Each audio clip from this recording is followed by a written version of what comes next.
Cuse Countdown's preview of the Big East tournament, Syracuse versus Villanova. That graphic says I'm Chris Lewis alongside Ben Fontana and Gabe Altieri. I would have told you Syracuse would be the number 3 seed in the Big East tournament at the beginning of the season. What would you have said? I wouldn't have believed you, honestly. This is Syracuse lacrosse. Last year they went 15-2. Even though they lost 7 All-Americans, gotta be honest, I would not have expected a 3 seed. Yeah, neither would I. And, those 7 starters must have been bigger than we thought they were. Have to win the Big East tournament now, though. I already mentioned one graphic. Let's see another. Syracuse's spot in this Big East tournament, and the rest of their bracket surrounding it. Syracuse, I mentioned before, they are the number 3 seed, facing the number 2 seed Villanova. Only 4 teams. This isn't basketball. Only 4 teams make the lacrosse Big East tournament. On the other side of the bracket, it's Notre Dame, the top seed, undefeated in the Big East, up against St. John's, who won a tiebreaker against Georgetown. And now let's take a look at some of these Villanova Wildcats. And have that dynamic duo at attack who came back from a year ago, Kevin Cunningham and Jack Rice, 2 sensational players. Yeah, absolutely. I mean, even a guy like Wildcats who's also a feeder on that line, this Villanova attack is dangerous from anywhere you look at it. And Kevin Cunningham with those 21 assists, he shows he can dish it as well. Dan Gutierrez is the goalie for Notre Dame. He had a very solid performance against Syracuse earlier in the season. Yeah, it was a close game, a 1-goal game, and Gutierrez came up big at the end of that one. And then Michael Corrado, the head coach, in his 6th year, over 50 wins for the Villanova head coach. So now you've got a little bit of an idea about this Villanova Wildcats team. Let's go into the matchup with Syracuse a little bit more in the unsettled situation.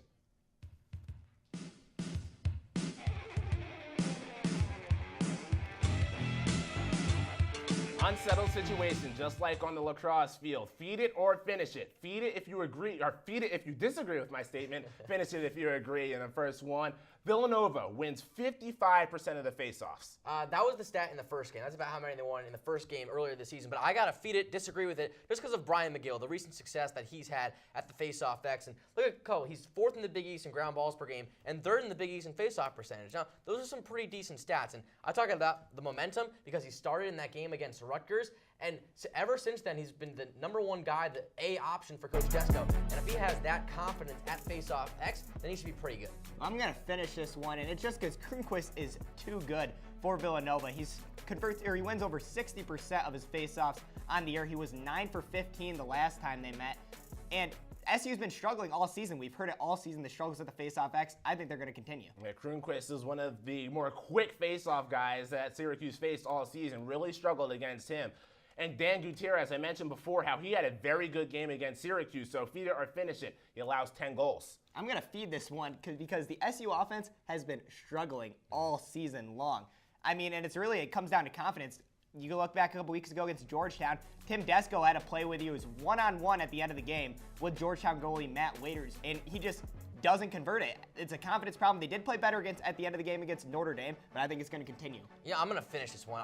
Honestly, he's allowed 10 goals in a number of games this season. They played Providence, their last game of the season. He allowed 15 goals. That was Providence's first win ever in the Big East. This is a Providence team that Syracuse only allowed 6 goals to, and he allowed 15, really? And also allowed 10 goals against a Notre Dame team. You do have to throw this in there, though. Villanova had the number 2 spot in the Big East locked up before they faced Providence, so just maybe they didn't have their full effort in that game. I'm not really sure, but he's got to step up his game. And so one of the people who are looking to beat the goalie for Notre Dame, Gutierrez, is Tommy Palasek for Syracuse. He's averaging around 4 points a game over his last 8. Does he get 3 goals in this one? No, definitely not. Just because he's been struggling. I mean, he had a big game against Rutgers, 6 points. Against Cornell, he had a big game as well. But as of late, he had 1 assist against Georgetown and 1 assist against Notre Dame. Where has he been lately? I mean, Tommy Palasek, step up. This is your senior season. Do or die. It's win or go home against Villanova. If you lose, you're under 500. Got to step it up against Nova.